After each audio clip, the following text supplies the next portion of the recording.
Cutis laxa, ostéogenèse imparfaite, dysplasie crânio-métaphysaire, toutes ces maladies aux noms scientifiques imprononçables ont un point commun, leur rareté. Derrière ces symptômes que la science ne cesse d'étudier, se cachent des visages, des parcours de vie hors normes que nous avons décidé de mettre en lumière. Rare et je vis avec est la nouvelle série de podcasts originaux créée et produite par handicap.fr. Le quotidien d'Eden et Abel, âgés de 6 et 2 ans, ne devrait être qu'une succession d'après-midi au parc et de franches rigolades entre frères. Au lieu de cela, les deux petits garçons et leurs parents Tommy et Farah enchaînent les rendez-vous médicaux en région Auvergne-Rhône-Alpes. Depuis 2 ans, la famille a embarqué dans un manège infernal. En 2020, Eden, l'aîné, est hospitalisé en service de gastrologie pédiatrique pour des problèmes de constipation récurrents. Si au départ, les médecins ne décèlent rien d'alarmant, Farah insiste pour obtenir des réponses. Après une batterie de tests et une attente interminable, le diagnostic tombe. Maladie de Sanfilippo. Aussi appelée Alzheimer infantile, cette pathologie rare d'origine génétique et dégénérative toucherait moins de 200 enfants en France.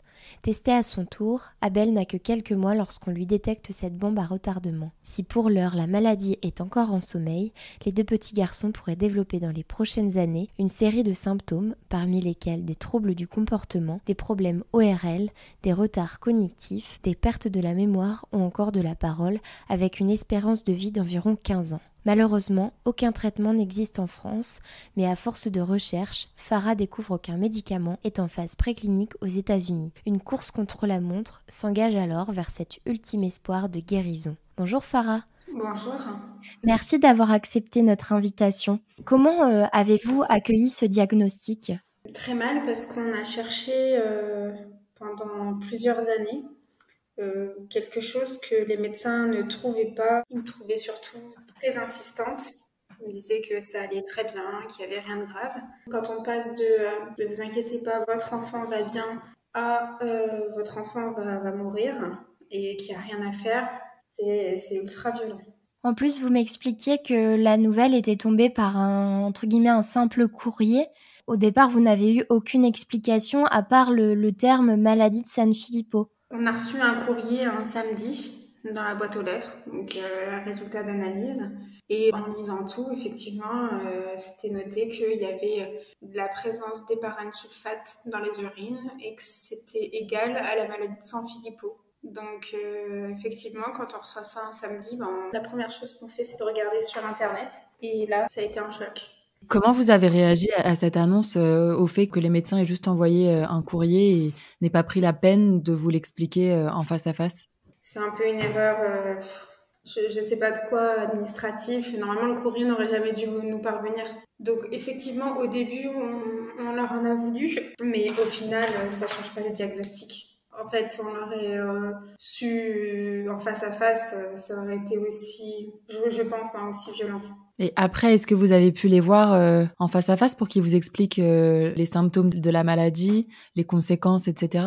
J'ai appelé l'hôpital le lundi pour leur demander des explications. Et au début, on me disait que c'était en fait une erreur, que le service n'avait jamais demandé cette recherche par le laboratoire. Donc, c'était plus une erreur du laboratoire. Donc, Tommy, lui, ça lui a suffi. Il s'est dit, si c'est une erreur, voilà, c'est pas vrai, notre vie continue. Sauf que moi, j'avais déjà fait en 2 jours beaucoup de recherches sur Internet et je voyais quand même pas mal de similitudes. Donc, j'en suis pas restée là. J'ai commencé par contacter des familles Sanfilippo et jusqu'à ce que je trouve un médecin spécialiste qu'on a vu à peu près 2 semaines après ce courrier. Et c'est elle qui a validé le diagnostic. Et pourquoi ça a été aussi difficile d'obtenir ce diagnostic ? Ça a duré combien de temps, l'errance à peu près ? 3 ans et demi. Et qu'est-ce qu'on vous disait précisément au début ? Alors en fait, ce qui était compliqué, les symptômes de la maladie, si vous voulez, Eden, il n'en avait qu'un, c'est que tous les 2 mois à peu près, il se mettait à vomir et beaucoup de diarrhée. Et en fait, on y va une fois aux urgences, on nous dit que c'est une gastro, 2 mois après il recommence, et ils nous disent « c'est pas de chance, il a repris une gastro ». Au bout de 3-4 fois, je trouve que c'est un peu pas normal. Ils me croyaient toujours pas, donc un jour, j'y suis allée avec une photo parce qu'il faisait du sang dans les selles pour leur montrer que j'étais pas folle. Et ce jour-là, je me rappelle, ils l'ont hospitalisée, ils avaient même presque soufflé en disant « là, vous montrez ça, on va l'hospitaliser, on va faire des recherches ». Sauf que les recherches n'ont mené à rien, ils n'ont pas vraiment cherché. Et puis ça a recommencé ça pendant un an et demi à l'hôpital à côté de chez nous, jusqu'au jour où j'en ai eu marre et qu'en pleine nuit, un jour, on a pris notre voiture, notre sac et on est parti à un hôpital à 1 heure de chez nous pour qu'ils nous aident. Donc eux nous ont pris au sérieux, donc on a eu rendez-vous avec un gastro-entérologue rapidement. Et en fait, il s'avère que il n'avait pas des gastro, c'était tout l'inverse, c'est qu'il était ultra constipé. C'est-à-dire qu'il était tellement constipé qu'en haut, ça ressortait et qu'en bas, il n'y avait que l'eau qui passait. Donc pendant 1 an et demi, on nous a donné du Smecta alors qu'il était constipé. Pendant 1 an et demi, on a aggravé en fait son ventre. De là à Saint-Étienne, ils nous ont donné des laxatifs. Ça a marché au début, puis ça marchait plus au bout d'un moment. Et donc, ils ont fait plein d'examens, ils ont fait des biopsies, etc. Et là, ils nous ont dit, on ne trouve pas. Voilà, je suis désolée, on ne trouve pas. Et donc, c'est moi qui ai décidé, du coup, de passer, entre guillemets, à l'échelle au-dessus et de passer à Lyon. Et eux, en une hospitalisation, ont trouvé. Mais comment vous expliquez qu'on vous renvoie chez vous en vous disant, tant pis C'était plus, si on ne trouve rien, c'est qu'il n'y a rien et que ça passera avec l'âge. À cette époque-là, on était un peu en conflit avec mon conjoint parce que il me disait, mais les médecins te disent, il n'y a rien. Donc, pourquoi tu veux absolument qu'on lui trouve quelque chose? Il n'y a rien. Ça ne suffisait pas du tout. Et voilà. Et justement, quel impact ce type de diagnostic peut avoir sur le couple? Il y a une maman d'un enfant sans Philippot, la première à qui j'ai parlé, qui m'a dit, c'est soit vous allez vous fortifier jusqu'à la fin, soit ça va tout casser. Et nous, ça nous a fortifiés, ça nous a rapprochés. C'est un peu mon pilier face à la maladie. C'est pas tous les jours facile, hein. Des fois, on n'en peut plus du monde entier. Mais non, ouais, heureusement que je l'ai. Et vous, en tant que parent, comment vous affrontez psychologiquement cette épreuve d'avoir des enfants qui sont porteurs d'une maladie rare? Il n'y a pas vraiment de mots qui peut décrire ce qu'on vit. C'est ultra difficile. Mais on se dit qu'aujourd'hui, ils sont là, à côté de nous, avec nous, et que pour l'instant, on n'a pas trop envie de penser au futur, surtout qu'il y a un espoir pour eux, donc on essaie de ne pas y penser au futur. Vous êtes suivi psychologiquement? On a un petit suivi, oui. Après, c'est plus qu'on n'a pas trop le temps et souvent pas l'envie d'en parler. Pour vous, en fait, la thérapie, c'est pas forcément un exutoire, c'est plus douloureux que thérapeutique, en fait, d'en parler? Disons que c'est déjà difficile à encaisser et de réexpliquer, redire les mots qui sont durs, parce que de décrire la maladie, rien que ça, c'est ultra violent. Une aide psychologique, on en aura sûrement plus besoin dans quelques temps. À quoi ressemble aujourd'hui votre quotidien quand on sait que vous avez une épée de Damoclès au-dessus de la tête? Quand on a su le diagnostic, au tout début, je me suis dit à quoi bon les emmener à l'école, c'est du temps perdu, on va tout arrêter et puis on va rester ensemble 24 heures sur 24. Sauf que voilà, les médecins nous ont dit que c'était pas la solution, quoi, parce qu'il fallait qu'il continue d'avoir sa petite vie de garçon, je pouvais pas lui faire ça, etc. Franchement, à chaque fois que je le pose à l'école, c'est pas forcément facile. J'ai pas envie d'aller au travail, j'ai envie de rester avec lui, mais bon, c'est comme ça. Est-ce que à l'école, les enseignants ont constaté des symptômes de la maladie? Pour l'instant, il apprend, il est encore en phase de progression. Ce qu'on constate par contre, c'est plutôt au niveau comportement. Il est plus agité, il a des troubles de l'attention.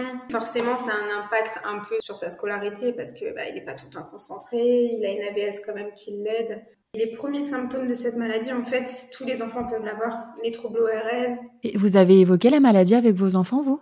Alors, pendant 1 an et demi, on lui a caché. Et puis, un jour, lors d'un rendez-vous avec son spécialiste, la spécialiste nous a dit que c'était pas du tout lui rendre service de faire ça, que probablement il le savait déjà et que ça pouvait entraîner plus de points négatifs comme l'angoisse, etc. Donc, pendant un rendez-vous justement avec une psychologue, on a parlé de ça devant lui.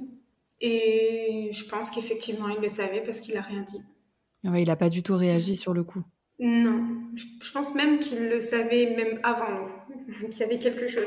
Après, on lui a pas dit la gravité des choses, hein. Simplement qu'il a une maladie. Est-ce qu'avec Abel aussi, vous avez évoqué le sujet ou pas encore? Oui, une fois, pareil, c'était ce jour-là.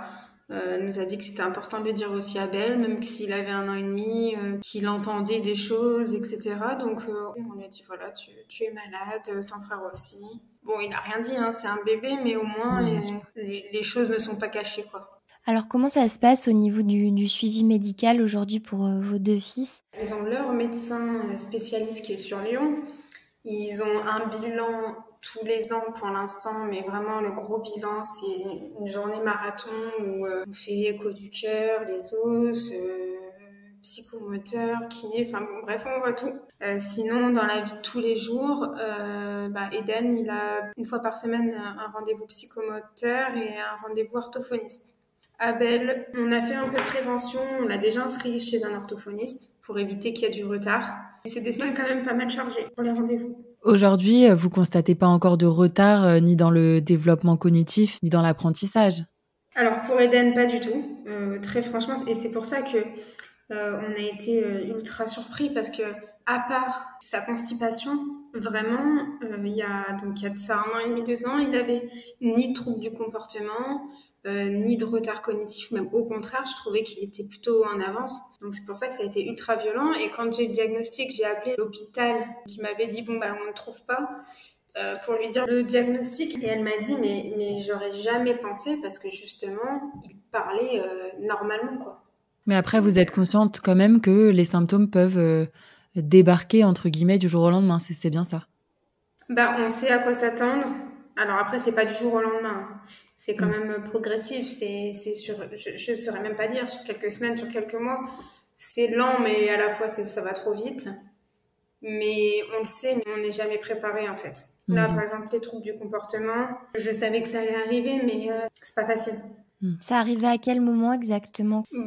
C'est depuis cet été. Je trouve qu'il est un peu plus agité. Est-ce que vous-même, vous aviez fait des tests pour vérifier si vous étiez porteur de la maladie? Avant que Eden soit diagnostiqué, non. Sanfilippo type C, c'est une naissance sur 1,5 million. Donc, non, on ne savait pas du tout. Après le diagnostic, est-ce que vous-même, vous avez vérifié en fait? Bien sûr. De toute façon, c'était obligé. Ça, c'était la maladie de Sanfilippo vient que si les 2 parents sont porteurs sains du gène. Donc, on a fait des analyses de mutations génétiques, etc. Ça a bien validé qu'on est porteurs sains tous les deux. Et ça a validé aussi qu'Abel a les mêmes gènes. Quand vous en parlez avec d'autres familles, qu'est-ce qui ressort de l'expérience d'autres familles touchées par cette maladie, à des stades peut-être plus avancés? Sanfilippo, il y a 4 sous-catégories. Donc, il y a le type A, B, C, D. Les plus courants, c'est le A et le B, et c'est ceux qui ont une évolution plus rapide. Nous, on a la chance, si on peut dire ça, d'être le C, et c'est un peu plus lent. Donc, la plupart des familles avec qui j'échange, c'est des Sanfilippo type A et B. Donc, c'est vrai que souvent, déjà, leurs enfants à 4-5 ans, ils ont déjà un retard cognitif. Après, c'est compliqué de se comparer à d'autres enfants parce que chaque enfant est différent et même d'une fratrie, quand il y a 2 enfants atteints, les enfants ne se développent pas pareil. Donc, on peut pas trop se comparer, mais quand on discute, c'est vrai que on demande ce qu'il en est au niveau des symptômes, quel traitement ils ont pour les aider. C'est plus du conseil, en fait. Mais en tout cas, vous, ça vous aide dans votre combat au quotidien de pouvoir échanger avec des parents qui vivent à peu près le même quotidien que vous. Oui, c'est sûr. À la fois, ça nous aide parce qu'on a de bons conseils et puis d'un autre côté, c'est difficile parce que on se projette forcément, on se dit non, c'est pas encore à ce stade-là, mais ça va arriver. Au niveau du suivi médical, aujourd'hui, qu'est-ce que vous proposent les médecins à part d'évaluer l'avancée de la maladie? À chaque symptôme, un traitement pour, alors pas pour ralentir la maladie, mais plus pour soulager les symptômes. Donc, par exemple, les troubles du sommeil, ce sera des somnifères. Pour les troubles du comportement, ça sera des psychotropes, des anxiolytiques. Ça va dépendre de chaque enfant. Quand il y aura des problèmes de motricité, ça sera du kiné, voilà. Et donc, en termes de traitement curatif, vous avez quand même fait vos recherches, vous, de votre côté, sur Internet, et vous avez donc découvert qu'il existait des études précliniques aux États-Unis. Est-ce que vous pourriez nous en parler? Plusieurs familles d'enfants Sanfilippo type C se sont unies, ont récolté des fonds et ont permis de trouver ce traitement. C'est de la thérapie génique qui est en phase préclinique et qui est testée sur les animaux et qui a de très bons résultats. Et maintenant, il faut que ça passe à l'humain. Aujourd'hui, vous vous êtes lancé dans un véritable parcours du combattant pour obtenir ce fameux traitement en phase préclinique. Où vous en êtes exactement ? L'objectif, en fait, c'est de collecter 1,5 million. Cet objectif, c'est en 2 étapes. Donc, la première étape, elle était de 500 000 € pour financer la première phase qui s'appelle l'histoire naturelle. C'est une phase observationnelle qui va se faire en France, à Lyon. Et ensuite, 1 million pour finaliser la production du traitement et l'essai clinique en lui-même, en fait. Le vrai essai clinique, la prise de médicaments. Et c'est notamment pour cela que vous avez créé l'association Pour qu'Eden et Abel vivent. On a créé l'association Pour qu'Eden et Abel vivent et on s'est associé à une autre association qui s'appelle Vaincre les maladies lysosomales. C'est une association nationale, donc c'est vrai que ça a une grande aide pour nous, même d'un point de vue médical. C'est eux qui, on va dire, qui fait le lien entre les États-Unis et nous. Donc voilà. Et donc là, pour vous, c'est quoi la prochaine étape exactement ? Alors nous, là, la prochaine étape, c'est de lancer l'histoire naturelle, parce que niveau financier, on a l'argent. Maintenant, il faut qu'elle se lance le plus rapidement possible. Les échanges sont encore en cours. L'administratif, malheureusement, met aussi du temps. Donc, on est dans l'attente de ça et on continue à lever des fonds pour atteindre le dernier objectif. Pour finir, est-ce que vous auriez un message à adresser aux parents qui, eux aussi, ont des enfants porteurs d'une maladie ou d'une maladie rare ? J'ai pas vraiment de conseils parce que vraiment, quand on apprend une nouvelle comme ça, chacun est différent, chacun réagit comme il peut et comme il veut. Il y a des parents qui font face à la fatalité et qui acceptent, entre guillemets, c'est un grand mot, mais voilà, qui se disent c'est comme ça et on va profiter. Il y a des parents qui sont dans le combat et c'est franchement pas facile. J'ai pas forcément de conseils, tous les choix sont très bons, mais c'est vrai que concernant les maladies rares, si c'est pas aux parents malheureusement de lever des fonds, de faire parler, de médiatiser des maladies rares, il n'y aura jamais de traitement en fait pour nos enfants. Merci beaucoup Farah pour ce témoignage précieux. Merci d'avoir partagé avec nous votre combat contre la maladie de Sanfilippo qui, on le rappelle, touche 200 enfants en France. Pour vous rejoindre dans cette lutte et aider votre association, rendez-vous sur la page Facebook Pour qu'Eden et Abel vivent.